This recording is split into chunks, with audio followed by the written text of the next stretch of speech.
Assalamualaikum warahmatullahi wabarakatuh. Perkenalkan, saya Adhol Rahman.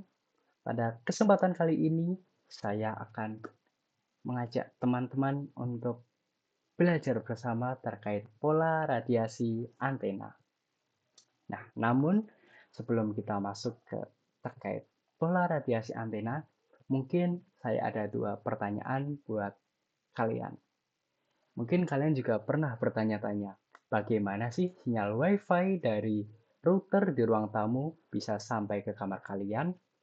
Atau kenapa antena parabola penangkap sinyal dari satelit bentuknya selalu melengkung seperti wajan, tidak lurus seperti tiang atau bentuk-bentuk yang lainnya? Nah, untuk jawabannya ternyata sangat bergantung pada bagaimana antena tersebut menyemburkan energinya ke udara. Dan itulah yang akan kita pelajari pada video ini, yaitu pola radiasi antena. Di video ini, kita akan membedah tiga karakter utama antena, yaitu antena isotropik, antena direksional, dan antena omnidireksional. Tapi sebelum kita bahas bentuk-bentuknya, coba bayangkan antena itu seperti sebuah lampu. Cahaya yang keluar dari lampu tidak selalu menyebar ke segala arah secara acak. Kadang dia juga membentuk pola-pola tertentu. Nah, di dunia sinyal, gumpalan cahaya atau energi sinyal yang terbentuk ini kita sebut sebagai lobus atau lobe.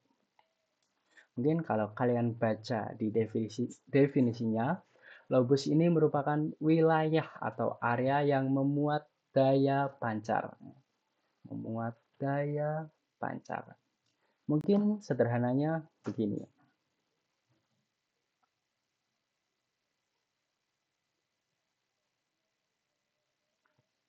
Nah, kalau ini sebuah center di area terang, tempat cahaya ini ngumpul. Itulah yang disebut sebagai lobus. Jadi semakin besar lobusnya, semakin kuat sinyal di area tersebut. Oke, mari kita lihat jenis antena yang pertama, yaitu antena isotropik.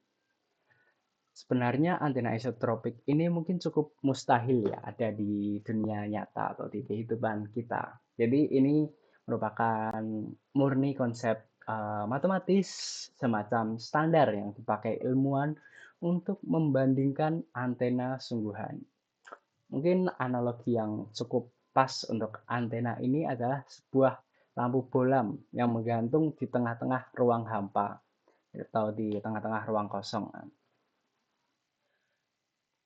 Nah, ini kita lihat di gambarnya ini ya, itu ada sebuah titik atau sebuah not di mana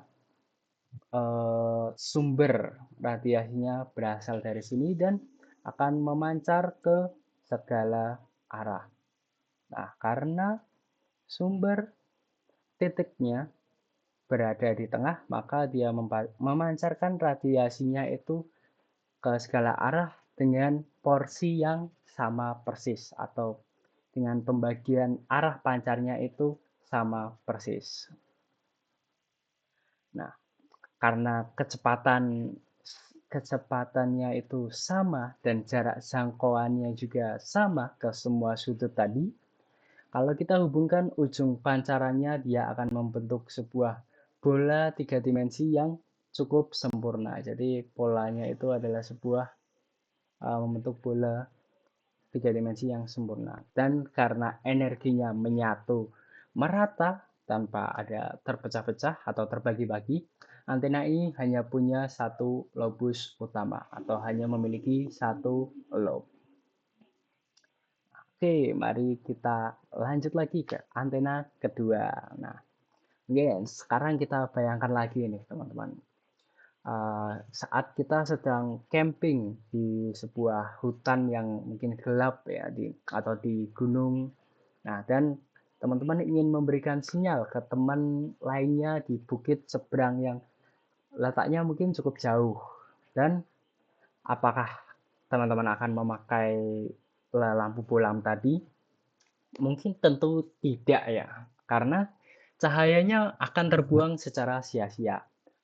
Cahayanya ini akan menyebar ke pohon, ke tanah, ke langit, ataupun ke area-area lainnya. Nah, yang teman-teman butuhkan yaitu adalah senter sorot.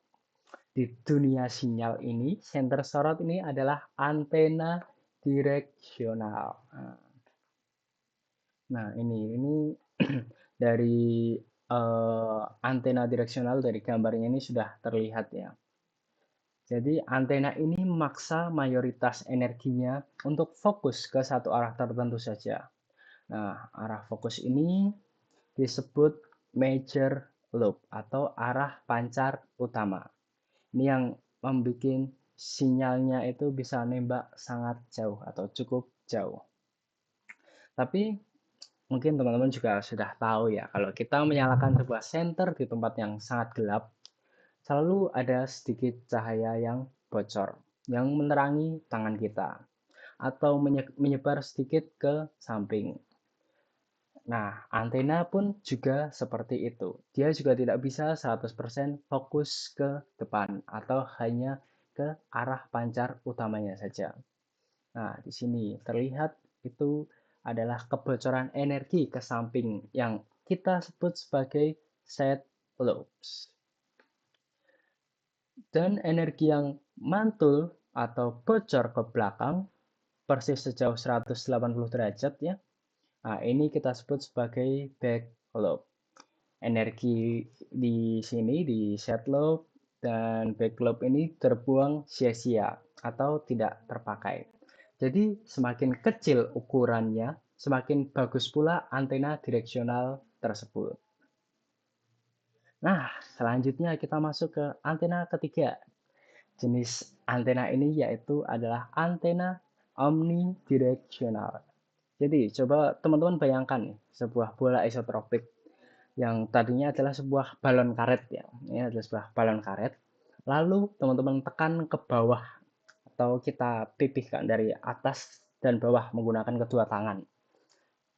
Apa yang akan terjadi? Pastinya bola ini akan memipih dan melebar ke samping kan. Nah, kurang lebih seperti itulah antena omnidirectional.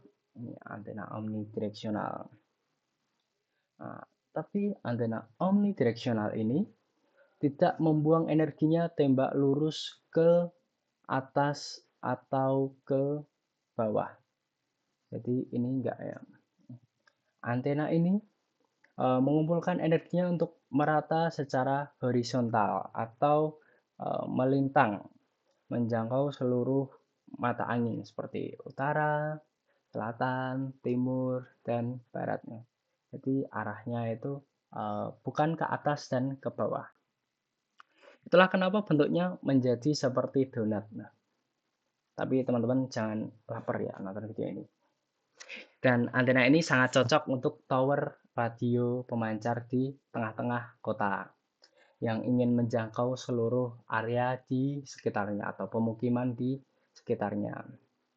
Dan satu keunikan dari antena omnidirectional ini yaitu tidak memiliki backlobe. Mungkin apakah teman-teman masih ingat ya? Pasti masih ingat terkait backlobe yang sebelumnya pernah saya sampaikan di slide sebelumnya ini. Nah, kenapa antena ini tidak memiliki backlobe? Seperti yang telah kita pelajari bersama, backlobe itu merupakan kebalikan atau 180 derajat dari arah utama. Lalu kan antena ini tidak memiliki atau antena ini pancaran utamanya saja sudah melingkar 360 derajat seperti cincin atau donat. Maka tidak ada lagi sisi belakangnya yang tersisa. Maka dari itu, antena omnidirectional ini tidak memiliki backlobe dan bentuknya menyerupai donat. Nah, setelah kita memahami bentuk-bentuk atau setelah kita memahami terkait pola radiasi antena, di sini kita akan mereview atau saya akan mereview secara ringkas ya terkait pemahaman kita uh, untuk pola radiasi antena. Nah, si antena direksional itu, antena direksional ini merupakan si center sorotnya. Dia memiliki anggota tubuhnya itu cukup lengkap ya teman-teman. Jadi antena ini punya major, antena ini juga punya side lobe, dan antena ini juga punya back lobe.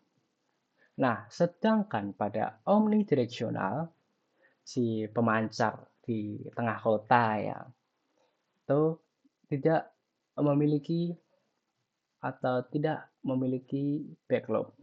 Namun pasti tetap ada kebocoran-kebocoran kecil. Nah, mungkin itu saja yang dapat saya sampaikan di video kali ini. Terima kasih sudah menyimak video ini hingga akhir. Assalamualaikum warahmatullahi wabarakatuh.